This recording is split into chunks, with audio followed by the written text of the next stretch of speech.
বড়িকে বাজারজাত করে জেলায় নতুন কর্মসংস্থানের পথ দেখাতে উদ্যোগী জেলা পরিষদ।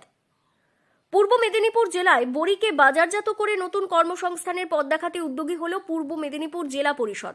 পূর্ব মেদিনীপুর জেলার ঐতিহ্য গয়না বড়ি। গয়না বড়ি, তমলুক ও মহিষাদল সহ পূর্ব মেদিনীপুর জেলায় ঘরে ঘরে চলে তৈরির কাজ।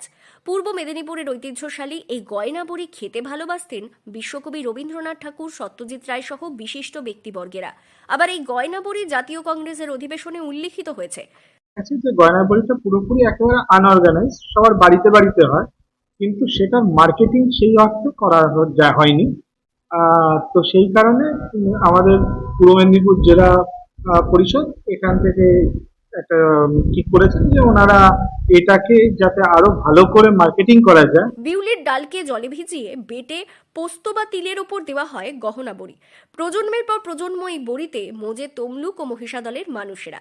সেই গয়না বড়িকে বাজারজাত করার প্রক্রিয়া শুরু করল পূর্ব মেদিনীপুর জেলা প্রশাসন। বঙ্গের ঋতুরঙ্গে সবচেয়ে প্রিয় ঋতু শীত। শীতকাল মানেই চলে আসে নলেন গুড়, পিঠেপুলি, পায়েস সহ বিভিন্ন খাবার দাবার।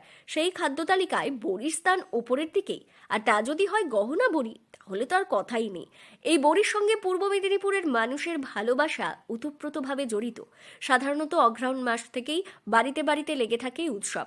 বিউলির ডাল, পোস্ত, সাদা তিল এবং অন্যান্য মশলার সংমিশ্রণের সঙ্গে এবং সেটাকে একটু ব্র্যান্ডিং করে আরো মানুষের কাছে পৌঁছে দেওয়া যায় তার একটা চিন্তা ভাবনা করেছে।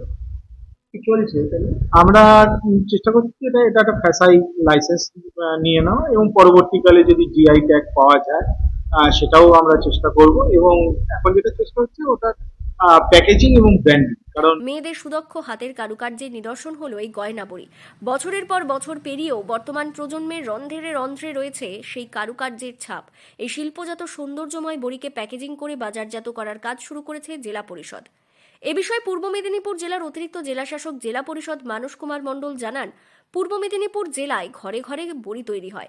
এই বড়ি বাজারে চাহিদা রয়েছে, কিন্তু এখনও সেভাবে বাজারে পাওয়া যায় না, যার একটাই কারণ অসংগঠিতভাবে বাড়ি বাড়ি বড়ি তৈরি হয়। গয়না বড়িকে সুন্দর প্যাকেজিংয়ের মাধ্যমে বাজারজাত করার প্রক্রিয়া শুরু করা হয়েছে জেলা পরিষদের তরফ থেকে। এতে করে একদিকে যেমন এই শিল্প মাধ্যম বাজারে পৌঁছবে, অন্যদিকে কর্মসংস্থানের পথ খুলবে। চলছে ব্র্যান্ডিং। এর পাশাপাশি বাড়িতে ফুড সেফটি দপ্তরের লাইসেন্সের জন্য আবেদন করা হয়েছে। সেই সঙ্গে পূর্ব মেদিনীপুরের জেলার গয়না বড়িতে জিও ট্যাগিং এর উদ্যোগ নেওয়া হয়েছে।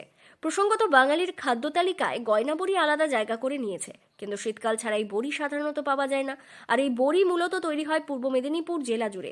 পূর্ব মেদিনীপুর জেলা প্রশাসনই এই গয়না বড়িকে একধারে যেমন নতুন ব্র্যান্ডিং এর মাধ্যমে বাজারে আনতে চলেছে, এই প্রক্রিয়ার মাধ্যমে নতুন কর্মসংস্থানের খুলে দেবে বলে অভিমত জেলা প্রশাসনের। পূর্ব মেদিনীপুর জেলা প্রশাসন সূত্রে জানা যায়, মূলত স্বসহায়ক দলের মহিলাদের গয়না বড়িকে নতুন প্যাকেজিং এর মাধ্যমে বাজারে আনতে চলেছে প্রশাসন। পূর্ব মেদিনীপুর জেলার তমলুক থেকে সৈকত শ্রীর রিপোর্ট, লোকাল 18 বাংলা।